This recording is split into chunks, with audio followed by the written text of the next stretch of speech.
Welcome to another In Wheel Time podcast, a 30-minute mini version of the In Wheel Time car show that airs live every Saturday morning, 8 to 11 a.m. Central.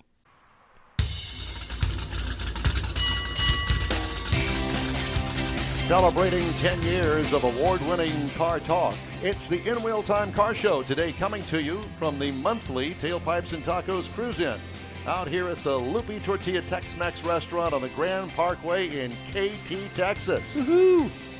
We'll talk to a few of the participants in today's Cruise-In. We'll take a look at the events calendar. Mr. Mars reviews the 2021 Cadillac Escalade. Some people refer to it as the Escalade. I don't. I just call it Cadillac. And we'll have this week's auto news headlines. It's all just ahead on today's In Wheel Time car show. Howdy. Along with Mike out of this world, Mars. We need more Jeff Zekin. Hello. And a special appearance by none other than Jeff Heitzman himself. I'm Don Armstrong. Glad you could join us on this Saturday morning. Now, when you said you need more Jeff. You can fade the music now. When you need more Jeff, we got two Jeffs. We do have two Jeffs. Next week we'll so have Jeff three Heitzman, Jeffs. I wanted to give you just a little brief history on our engineer today because obviously Mr. Ainsley is out. He is winging his way to the Upper Peninsula of Michigan, the UP as they call it. The UP.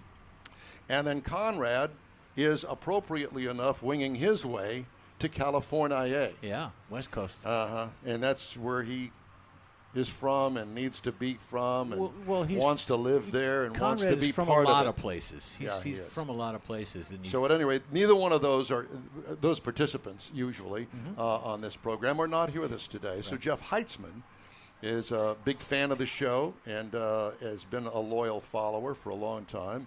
Mr. Heitzman and I go back a number of years, quite a number of years actually.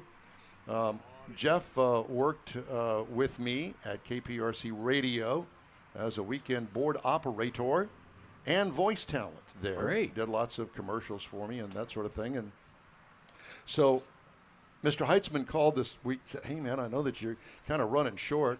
You need some help? I said, absolutely, we need some help. Whether we're running short or not, we need we need a lot of help. We need a lot of mental help. There you go. So at any rate, Mr. Heitzman is over here twisting the knobs and sliding the faders. Oh. You got a manicure for this? I don't know. He did not get a pedicure. No, that's strictly Conrad's thing. Yeah, that is. As sick as well, that speaking may of, be. I've got a little 3-day beard growth in honor of Conrad. I did it on purpose because he's got a little beard action. So I did that in honor of Conrad. It's all coming off probably later. But. So we are here at the Lupe Tortilla monthly cruise-in, as I mentioned in the open. This is a cruise-in that has grown in popularity immensely. And, we've had some weather threats here of late. And we always get threats. One or two of them have been actually postponed to the following month. And today, a week ago today, we were all thinking, oh, you've got to be kidding me. There's something in the Gulf of Mexico coming this way. No.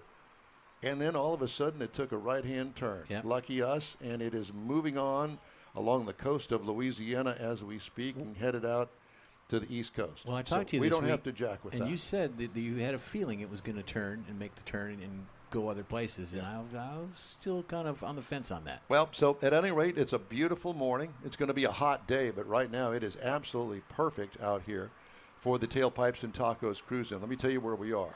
We're in Katy.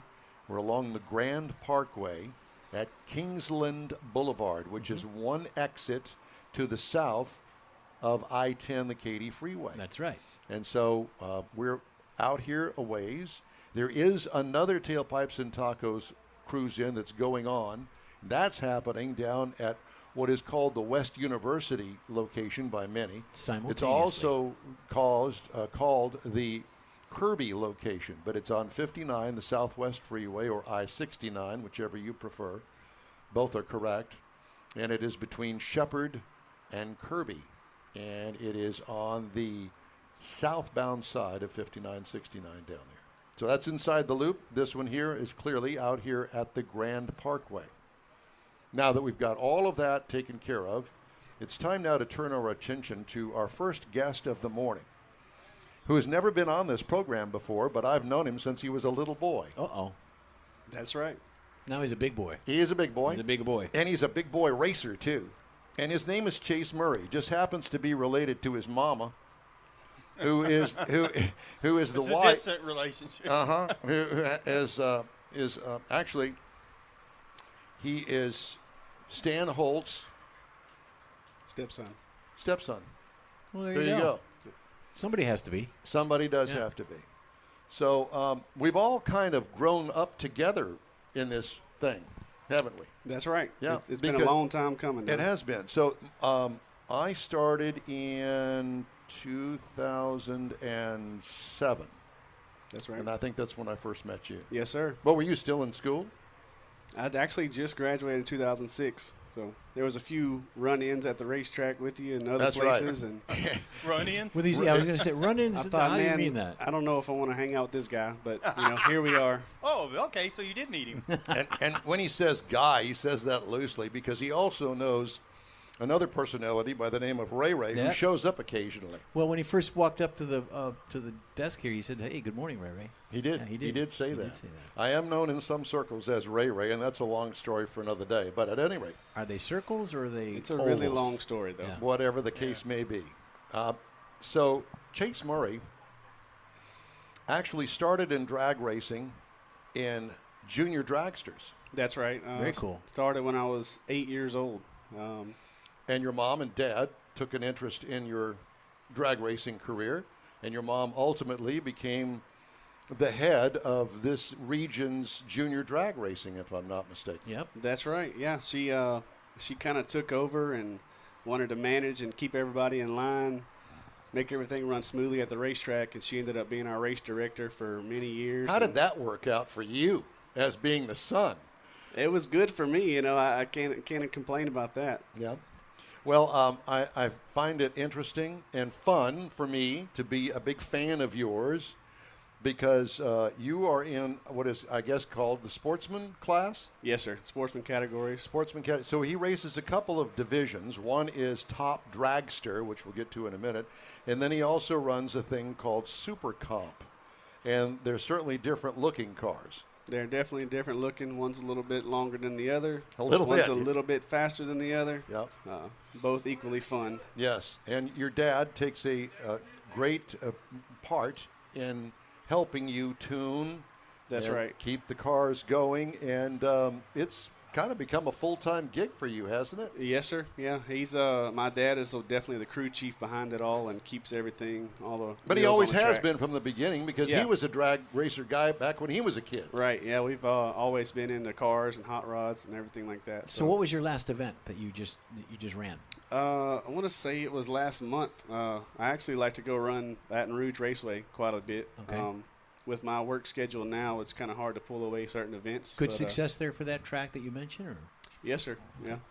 So, if weather holds out, I'll actually be in Baytown tomorrow at a local bracket event at Houston Raceway Park. That was my next question. Where's the next event? That's it. Hopefully, they were supposed to have a bigger event. Obviously, the rain threat kind of pushed that away, but they're still going to try to have the smaller bracket deal tomorrow. So what'd you bring today? I brought my 2015 Chevrolet Corvette. Oh, okay. And I see it sitting over there, and has it had a little paint work, or did they come stock with that black thing in the middle of the hood? There's been a little bit of modifications, a lot of carbon fiber, little exhaust work, here and there.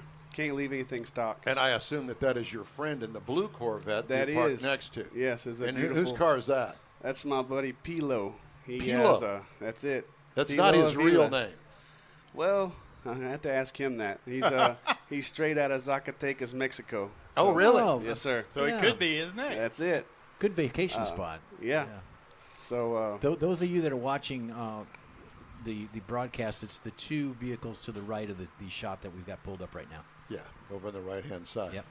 So let's go and talk about your drag racing while we're here. I mean, why not? So the top dragster, and I kind of questioned him really before we went on the air this morning, but I think that everybody will find it interesting about a top dragster. And this is not a top fuel dragster. that's right. This particular car runs on methanol. Yes, sir. And you can't get methanol at the local Chevron station. No, you Didn't cannot. we drink some of that last night? I think we did have some, yeah. We did probably in those tequila shots. But at any rate, so why is it running on methanol? So the sole purpose of that, it has a supercharger on top of the engine. It's a 509 cubic inch motor. Got a big supercharger on it, 1471. The reason for the methanol, you'll see on a few other cars, it cools down that charge of air through the engine. It helps keep the rotors cool on the supercharger. And it also, because of the coolness of it, when it ignites, it loves that. It does. It makes a lot of horsepower. Cool air flowing through there is going to make way more horsepower, so it helps out all the way around. So you have the blades on the inside of the turbo. So No, it's not a turbo. Supercharger. Supercharger. Okay, So- supercharger. Right. So you got a supercharger sitting on top of a big block. Right.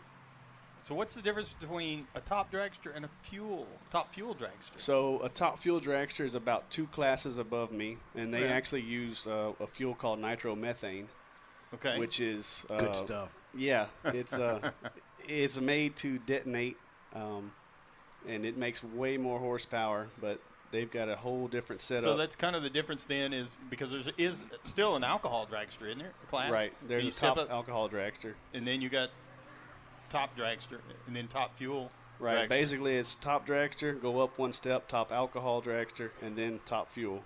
Okay, It's 1 and step above. Difference in the fuel and how the engine's built to handle the fuel. Right. Okay. So where's your step? Where's your next step? You gonna go into that? My next step could either be top alcohol dragster or top fuel, depending on funding, what races we want to go to, how far we want to travel, Events per year, that type of thing. Yes, sir. Crew, all that. Yeah, it all plays a factor in it. Obviously, you step up to the big leagues, top fuel, you got to have a full crew. We're 2 talking trailers. about millions of dollars. Yes, you're Yeah. talking $3 to $5 million per year. Right. If you wanted to go top alcohol racing, you're looking at $15,000, $20,000 per weekend. So there's a pretty big difference in that. Yeah. One's a little bit more forgiving on the pocketbook. Well, the more you win, the more you're out there, and you get the name and the vehicle and the car, and then your sponsors come to you. That's right. Yeah. Yeah. You have to get exposure out there and talk to the right people, right time, right place. Well, let's get back to your car. So, can you go out and buy a top dragster?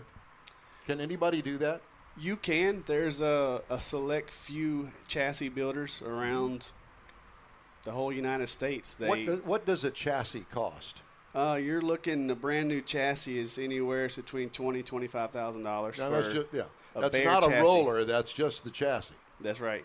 That's the Then you bare gotta- chassis, and yeah. you have to add the rear end, the wheels, the wing, And the motor. exhaust, Is this transmission. Chrome moly chassis, the tubular. That's right. Okay. And the motor, let's get back to that because I keep getting interrupted. You said it turns out about 2,000 horsepower. That's right. Yeah. Yes, sir. Yeah. So I assume that it really sucks down the fuel pretty quick. It does. We and especially since methanol versus racing gasoline, methanol burns almost at a rate of twice, compared to racing gasoline. Yeah. So on a typical 5-second, 6-second run in the quarter mile, you can suck down 4.5 gallons, and that's strictly cranking it up, doing a burnout, running the car, and shutting it off. Right. And methanol, correct me if I'm wrong, is pretty much a corn-based Yes, sir. fuel. Yes, And sir. it takes a lot more of it than it would for regular gasoline That's exactly to right. burn in there, and that's how it works. Yes, sir. It takes an enormous amount. And you can buy methanol there at the track? Yes, sir. Most tracks have it. It's used pretty widely. I'm around. sure, yeah. Well, you have a lot of competition in that class. Oh, for sure. It's last year and the year before, they really ramped up all these other engine combinations, such as a ProCharge combination, nitrous combination. It's really tough out there. Yeah. And how are you doing as far as placement right now in your class in this division? Right now in this division, since COVID happened, my work schedule, I haven't got to make as many races as I wanted to, so I'm pretty far down there in points-wise. For example, we have 6 to 7 events per year on a divisional level. I've only got to make 1 this year. Oh, my. So And so really to compete at the level on a serious basis, you have to go to every race, and That's right. every point counts. That's right. Every point from pulling up there and going first, second, third round, whatever it may be, every point counts, and all the way to the end. Yeah. Wow. So let's go back to the car for just a second. Is it an automatic transmission? Does it have a clutch? Does it have gears? It uses a 2-speed power glide transmission, but Old school power glide. It is automatic. We have it set up to shift on RPM timer. As soon as it hits 7,200 RPMs, it automatically air shifts, and I'm gone. Right, and you don't physically have to shift it. You don't go from like low 1 to low 2. No. It's got a little air cylinder right behind the shifter. As soon as it hits that trigger point, it's in high gear. And you could adjust that trigger point. That's whenever correct. you want to shift if we it. need Based on to, RPM. track conditions, whether it's weather, if the track isn't prepped as good as it should, you can adjust that down for tire slippage and whatnot. So you can easily really light the tires up. Oh, yes. If you don't tune it just right. Yeah, there's been situations before when we get out about 700, 800 feet down the track and it's not prepped as well as it should. It'll actually start to spin the tires, and you're looking at 170, 180 miles an hour in the half track. And you wouldn't think you would spin the tires in, but you've got data loggers that show otherwise. Wow. Right. Do you feel it when it does? Definitely. It'll actually start walking sideways. Now, if I recall that you have had one accident, That's right. and And that's the scenario I was exactly talking about right there. It was tire slippage, and before you could catch it and get your foot off the accelerator, it was coming around on Yep, you. that's it. As Yeah. soon as it was about 900 foot out, you could see the track prep starting to go away. We tried to slow it down, add more wing angle. They tried to prep the track more, and before I could catch it and lift off of it, it already started coming around and flipped me on the side into the wall. It wasn't very violent, but it did cause a lot of damage to the chassis. Yeah. And how did it do to your psyche? It actually wasn't as bad as I thought. There was a little bit of going on the side, but it wasn't a violent crash, so it didn't hurt me too much. Yeah. Wow. That's beautiful. That's beautiful. I see that Stan has rolled up in his. Stan has arrived. Yes, in his Pontiac Catalina, It is and gorgeous. we'll talk. Yeah, we'll talk more to him about that in a little bit. Okay, so let's go over to the Super Comp car. I don't know as if I've ever seen the Super Comp car. Have I? You might have. They have very similar paint jobs, so some people, if they're not paying attention too much, they can slip Well, that round would by. be me. That's right. Yeah. So this top dragster that runs on methanol with the big supercharger on the top of it, it'll do the quarter mile in 5.9 seconds. Yes, sir. 230 miles an hour, 5.9 seconds. When you switch over to the Super Comp car, it's an index-based class, which goes to 8.9 seconds. And if you go under 8.9 seconds, then you're out. That's right. Right. Yes, sir. Yeah. So it's the bracket. It's a bracket class. They Yeah. call it index, but it's still basically a bracket class. And Right. both cars are set up the same to try and run 8.9 seconds. Wow. Get the closest that you can to it. And do you actually run under?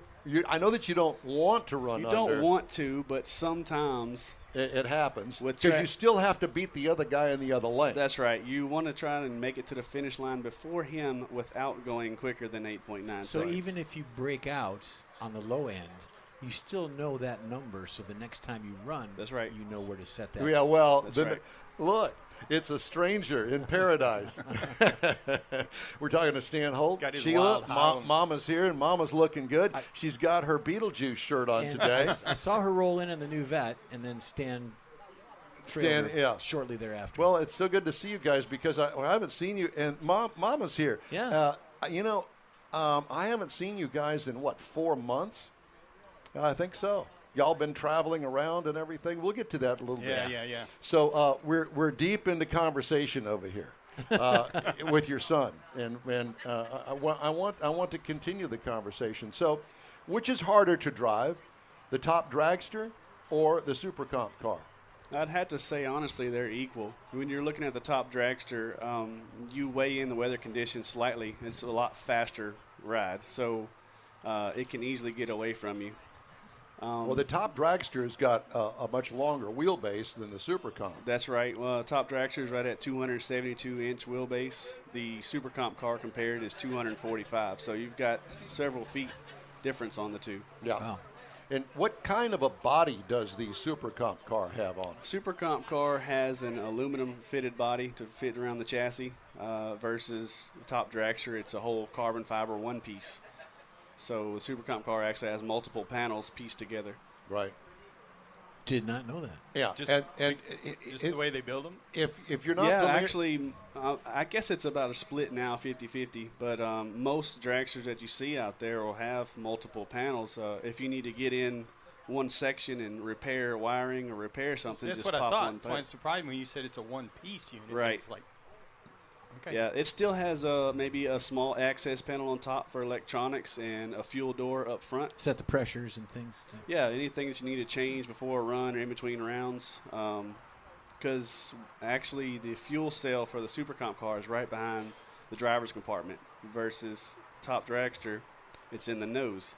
That's for weight also. Yeah, that's exactly right. You have to factor all that in too. I mean, you could have, I've got about a 9-gallon tank on the top dragster, and the Super Comp car is right about 5 gallons. So you need the extra fuel capacity for the top dragster. well, because let's we're running talk. Let's methanol. talk about the Super Comp car motor, because we talked about the top dragster motor, 2,000 horsepower, supercharged.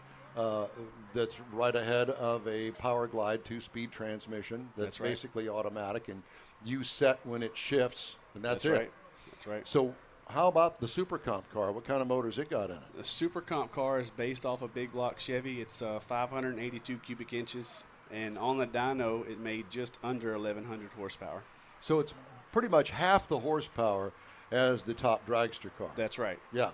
And so, what about the transmission in it?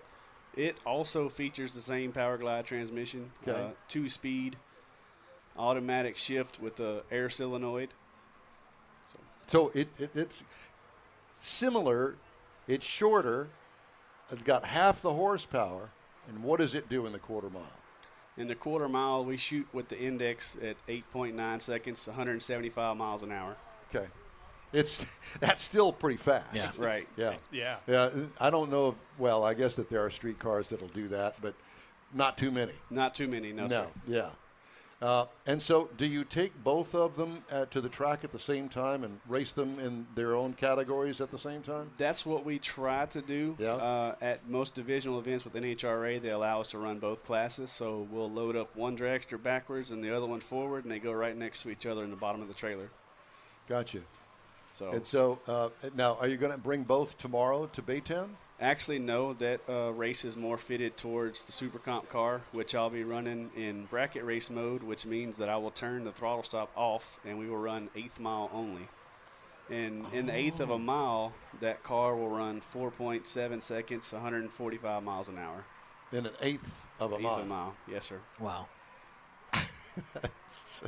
Sounds like A little one of- over 600 feet. Yeah. Yeah. Sounds like, 660 feet, yes, Yeah. sir. sounds like Mike's on-ramp acceleration test is what it sounds like. Hardly. No, not even close to that. Yeah. So when it comes time to rebuild these motors, I know that that's an ugly word for you, but every once in a while they have to be rebuilt. Right, yeah. Usually And how we'll- much does a rebuild cost, and how often does that happen? You can look at a price range of $4,000 to $6,000, depending on how long you've ran it. If you want to be on the safe side, obviously, if something lets go, it hurts the motor, you're looking at a lot more. Yeah, So a lot more. you want to be proactive on most of that stuff. Look at piston rings, pistons, valve springs, bearings for sure. And does your dad do that? He actually does. He actually just started a new business called Diamondback Performance in Orange, Texas this past year. Got a 5-axis CNC machine, working on getting an engine dyno. So things are slowly getting up and running. But you don't get it. You take it in on a Tuesday. You don't get it back on Wednesday. No, sir. No, it takes a little bit of Yeah, time. that's what I'm thinking. Yeah. Especially now, it seems like everybody's having trouble with shipping issues, getting parts, stuff like that. Everything's taking a lot longer, and Right. not even factoring in the manual labor it takes to tear everything down. And when you go back together with stuff like that, it's not just quick. It take your time. Make It's sure not a measured. street motor. No. That's right. No. Right. Yeah, you have to be pretty precise. So with are it. the parts being slow, is that kind of bothering you as far as your racing effort goes? Not as far as racing wise, but as far as rebuilding motors, getting customer stuff out, it and does. parts and that sort of stuff.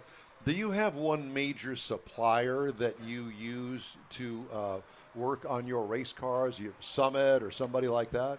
We use, honestly, Multiple? multiple. I wouldn't say there's one big conglomerate that would take care of everything. But, right. So you buy your pistons from this guy. Right. You buy bearings from this person. Yep. I got you. If we need cylinder heads, we'll call somebody else. It just depends, really. Yeah. What the case may be. Yeah. You know, what a fun hobby. It is. Yes, sir. Yeah, it is. So, how old are you? I'm 32. He's 32. I know he's still your baby. Let's see. I've known him since 2007. Let's do the math. So that would be 14 years ago. So he was like 16, 17, 18. Yes, Yeah. sir. Yeah. 18. Yeah. So, yeah. And so Mama's here. And you survived knowing him. That's really good. Barely. Yeah, that's right. And so home is still over in Orange, Texas? Yes, sir. Well, Mr. Mars Your here neighbors. lives in Needleville. I just learned that out a while ago. Yeah. Small world. So when you need some help, Yeah. don't call him. I'm just saying. Yeah. He's a good wrench. Yeah. He does okay. He holds his own here on the In Wheel Time Show. But when it comes to anything else, that's it. Chase Murray, it's great to talk to you. Thank you so much. Thanks. I've let time slip by, and we've got to move on because we right. got other stuff we got to do. Thank you but guys for having me. And Thank you talking. very much, man. It's great to see you, and a great interview, and we really appreciate you. All right. Thank you. Yep. All right, time now for this hour's car review. Mr. Mars had a chance to drive the 2021 Cadillac Escalade. And let me tell you, I was styling and profiling in that thing. So what we're talking about, the 2021 Cadillac Escalade Premium Luxury with four-wheel drive. And the Cool. whole works. Full-size, body-on-frame, luxury, get-you-some SUV. Now, Escalade's been around for a long time, and so I was surprised to learn that this is actually the fifth generation of this vehicle. So they find something that works, and they keep it for a while. Did the same thing with the Suburban. So you can get it in a 7 or 8 passenger model. On the exterior, it's got some vertical lighting So wait a elements. minute. In the Escalade, you could get a bench seat in the second and third rows. Yes, it's optional. How bizarre. In fact, there's a couple of other things that are bizarre I'm going to point out as we go through this.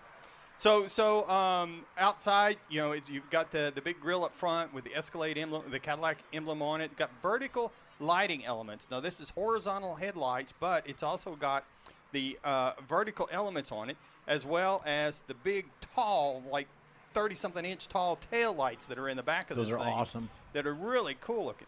So we had the rain-sensing front wipers. The rear wiper is actually hidden behind the rear spoiler, so it's out of sight unless it's running. Power side steps. We had a panoramic sunroof, and in a vehicle this size, we are talking panoramic. Had the hands-free power liftgate, 22-inch polished 14-spoke wheels. We were rolling on some 22s, Jeff. Man. Soft closed doors. A lot of nice things on the outside. I like but when the you soft get closed to doors. the interior, now this is where it was really cool because we were in the premium luxury trim level. We had the Moulin leather seating. Moulin. Like the Moulin Rouge? Well, there were several Moulins you could do. The front seats are heated and vented. The second row seats, which are standard, come with captain's chairs. Those were heated. However, you can get an optional, no charge, optional bench seat in that second row if you'd like to have one. No charge. The front seats also have massaging, and the third row is the 60/40. Now, because it has the independent suspension that we'll So talk when about you were later. driving me around in the Escalade, I can sit in the back seat with my arm around my girl in the bench seat. Which you can't, but the captain's chairs, you can't do that. Well, we dropped the captain chairs down, put you in the third row so There you you can be go. styled and profiled. Because it does have the independent suspension in the rear now, so it gives more leg room, about 10 inches more leg room back there in the third row. I can actually sit in the third row. On your Moulin seats.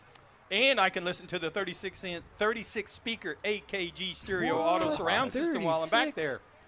Now, it also comes, we had the 14.2-inch cluster display where you normally find your gauges and things, and we had the 7.2-inch control screen over the side of it, and they back up together with just a little bit of a divider and almost makes this really long display panel in the dash. But we also had the heads-up. I typically use the word cluster in other ways, but yeah. we won't get into that now. Not in this case. Okay. But the heads-up display's got a lot of things on it. It's multicolored. It was really impressed with that. So we also, let's see, that gave that 10-inch there. So you got to have something to move this thing because it weighs 5,600 pounds.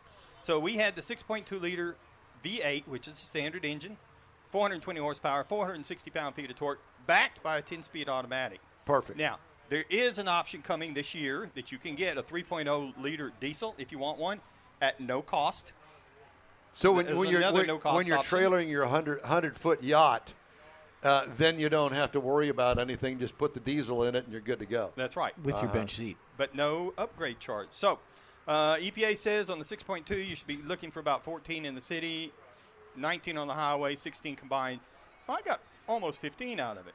And one of the things I really liked about this thing is the power, the smooth power. That 10-speed automatic didn't have to search for gears. Sometimes you didn't even know it had 10-speed because of the combination with the 420 horsepower. Worked really well. And then you get that independent rear suspension out on the highway. Combine that with the optional magnetic ride control. It's a with limousine. It is, and it's it a rides Cadillac. like it. And you can see, you going down Interstate 10, I could see why these people are sitting out here in the $50 lane passing me, and I'm doing 80, and they're passing me like I'm sitting still. This is a highway hauler. What's the $50 lane? What is that? That's where you go whenever you want to go fast. Oh, okay. Costs extra to get there. Now, if you're looking for competitors to this thing, gets tickets. you're going to have to be looking at something that's big, like a Lincoln Navigator. You also can look at the GMC Yukon Denali. It's about as close as the GMC family's going to get to that Cadillac, but it's really, from a luxury standpoint, there's really no comparison. You can get a base Escalade for $76,195. However, we had the premium We're luxury. sitting down and holding on. 4-wheel drive, all that good stuff. Starts at $85,995. But yours, we had some options. Yeah. And we rolled up to $106,810 in a car that I just loved driving. I'll take two. I would two would be good. Did you take your wife for a ride in it? Oh, I did. I took her as many rides as I could. The massaging seats, the stereo, Moonlight. I tried my best. I can only That's imagine. what your young kids are calling it now. Hey, the In Wheel Time Car Show streams on Facebook, YouTube, Twitch, and InWheelTime.com. Podcasts are available at your favorite podcast provider. The In Wheel Time Car Show continues right after this quick break. Let me tell you about a locally owned and operated group of dealerships called Bayway. Bayway owner Daryl Wisniewski is born and raised right here, and he knows Houstonians better than anyone. Bayway Chrysler Dodge Jeep and Ram, Bayway Lincoln, and Bayway Chevrolet are managed by Lincoln Stahl. And when you get to know these guys, you'll want to become part of the Bayway family too. Feel good that you're part of Houstonian-owned Bayway Chrysler Dodge Jeep Ram.com, BaywayChevrolet.com, and BaywayLincoln.com. Remember the name, Bayway. Tailpipes and Tacos, Houston's premier monthly car cruise-in, returns Saturday, July 17th at 2 Lupe Tortilla Mexican restaurants in Katy and inside the Loop on the Southwest Freeway near Kirby. Tailpipes and Tacos is free and everyone's invited. You'll see collector cars, hot rods, customs, magnificent originals, and resto mods at 2 locations. Cars from all over Southeast Texas cruise in and show off in a friends and family event at the Lupe Tortilla Mexican restaurant on the Grand Parkway at Kingsland Boulevard, just south of I-10 and Katy, and inside the Loop on the Southwest Freeway near Kirby. Drag racer, car enthusiast, and Lupe founder Stan Holt brings you Houston's hottest cruise-in. Tailpipes and Tacos, inside the Loop on the Southwest Freeway in Kirby, and in Katy on the Grand Parkway just south of I-10, where you'll see the In Wheel Time Car Show. Get your ride ready, and we'll see you at the Tailpipes and Tacos Saturday morning cruise-in, July 17th, 8 to 11 a.m., weather permitting. You see all the new ceramic car wash cleaners on TV now, but John Gray at Gulf Coast Auto Shield has been using ceramic coatings on Houston's most expensive cars for years, and he'll tell you that nothing beats the real thing. Gulf Coast Auto Shield installs a coating over your paint that actually comes with a warranty.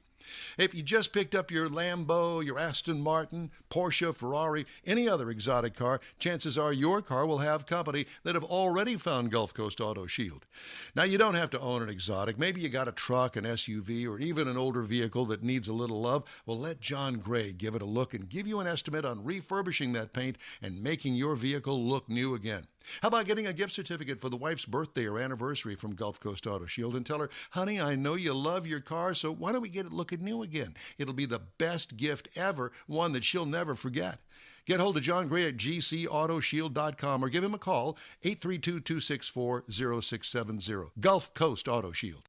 That's it for this podcast episode of the In Wheel Time Car Show. I'm Don Armstrong, inviting you to join us for our live show every Saturday morning, 8 to 11 a.m. Central on Facebook, YouTube, Twitch, and our InWheelTime.com website. Podcasts are available on Apple Podcasts, Spotify, Stitcher, iHeart Podcast, Podcast Addict, TuneIn, Pandora, and Amazon Music. Keep listening, and we'll see you soon.